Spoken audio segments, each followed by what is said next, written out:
Hello everyone, this is Bhavya Grover and welcome back to Sanskrit Sutra. I hope कि आप सबकी preparation exams की बहुत अच्छे से चल रही होगी। तो अगर आपको कोई भी डाउट है संस्कृत में किसी भी टॉपिक पे, तो आप कमेंट करके मुझसे पूछ सकते हो। चैनल पे नए हैं तो channel like, subscribe and share करें। तो आज का हमारा टॉपिक है कारक परिचय और विभक्ति। तो स्टार्ट करते हैं कारक की परिभाषा से। तो वाक्य में प्रयुक्त संज्ञा या सर्वनाम शब्दों के साथ क्रिया का संबंध कारक कहलाता है। अब संज्ञा क्या होता है? किसी भी व्यक्ति, वस्तु, स्थान या जाति आदि का बोध कराने वाले शब्द संज्ञा कहलाते हैं। तो अगर कोई भी वाक्य है तो उसमें संज्ञा और क्रिया के बीच में जो शब्द संबंध बताएगा, उन दोनों के बीच का संबंध बताएगा, उसको कारक कहते हैं।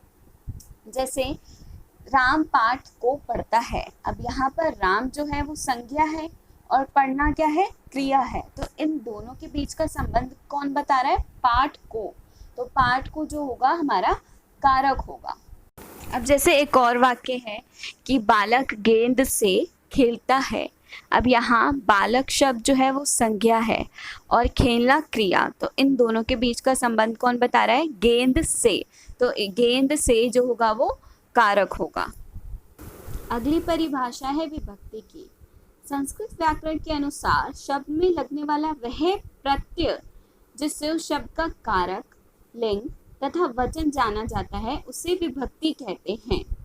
सभी कारकों को समझने के बाद हम विभक्ति अच्छे से समझेंगे। तो सबसे पहले कारक देखते हैं। जितने भी हमारे कारक होते हैं उनके अलग अलग चिन्ह होते हैं जो उनकी पहचान होते हैं, जिससे पता लगता है कि ये कौन सा कारक है। तो पहला कारक है कर्ता कारक।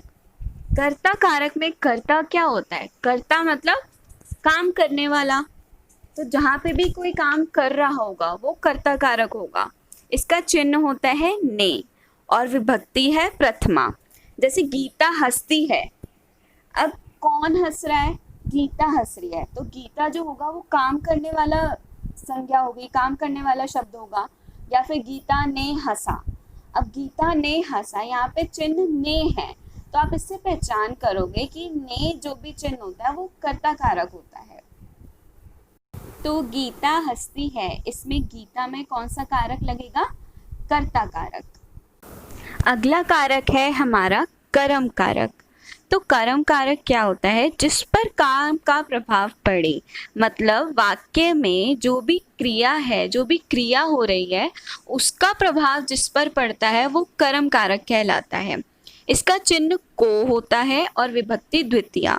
तो वाक्य है राम पुस्तक को पढ़ता है। अब जो पढ़ना क्रिया हो रही है उसका प्रभाव किस पर पड़ रहा है? पुस्तक पर। तो पुस्तक में कर्म कारक लगेगा। ऐसे जो राम शब्द है वो जो होगा वो काम करने वाला है, तो वो कर्ता कारक। ऐसे ही एक वाक्य में दो कारक भी लग सकते हैं। जैसे इसमें राम पुस्तक को पढ़ता है में राम शब्द में कर्ता कारक और पुस्तक शब्द में कर्म कारक। ऐसे ही एक और वाक्य देखते हैं। मेघा ने प्रिया को बुलाया। अब यहाँ बुलाना शब्द क्रिया है, तो इसका बुलाने का असर किस पर पड़ रहा है?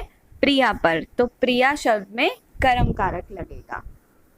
तीसरा कारक है करण कारक। अब इसमें क्या होता है? जिसके द्वारा कर्ता काम करे, या फिर आप कह सकते हो कि साधन, जिस साधन के द्वारा कर्ता काम करता है उसको करण कारक कहते हैं। इसमें चिन्ह होता है से और विभक्ति तृतीया। जैसे राम कलम से लिखता है। अब यहाँ पर जो करता है यानी कि राम किससे लिख रहा है? किस साधन के द्वारा लिख रहा है? कलम के द्वारा। तो कलम में तृतीय विभक्ति यानी कि करण कारक लगेगा। अगला कारक है संप्रदान कारक। अब इसमें देखते हैं जिसके लिए क्रिया की जाए उसको संप्रदान कारक कहते हैं। इसमें चिन्ह होता है को और के लिए, विभक्ति चतुर्थी। जैसे बालक माता के लिए पानी लाता है। इसमें क्रिया क्या होगा? लाना। तो वो क्रिया किसके लिए की जा रही है? माता के लिए की जा रही है, तो इसलिए माता में संप्रदान कारक लगेगा।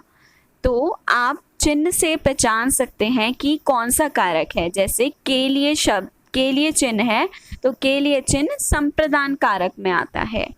और ऐसे ही बालक शब्द में जो है हमारा कर्ता कारक लगेगा। तो आज हमने 4 कारक पढ़े। पहला कारक था कर्ता जिसका चिन्ह था ने, दूसरा कर्म कारक जिसका चिन्ह था को, तीसरा करण कारक जिसका चिन्ह है से, और चौथा संप्रदान जिसका चिन्ह है को या फिर के लिए। ऐसे ही इसकी कर्ता कारक में प्रथमा विभक्ति होती है, जो कर्म कारक में द्वितीया, करण कारक में तृतीया और संप्रदान में चतुर्थी। तो आप इसको ऐसे याद कर सकते हैं, कर्ता ने, कर्म को, करण से, संप्रदान के लिए। इसके आगे के कारक हम नेक्स्ट वीडियो में पढ़ेंगे। तो आज के टॉपिक में कोई भी डाउट हो तो आप कमेंट करके पूछ सकते हैं। और अगर वीडियो अच्छी लगी हो तो लाइक बटन दबाएं, और अभी तक चैनल सब्सक्राइब नहीं किया है तो चैनल सब्सक्राइब करें और शेयर करें।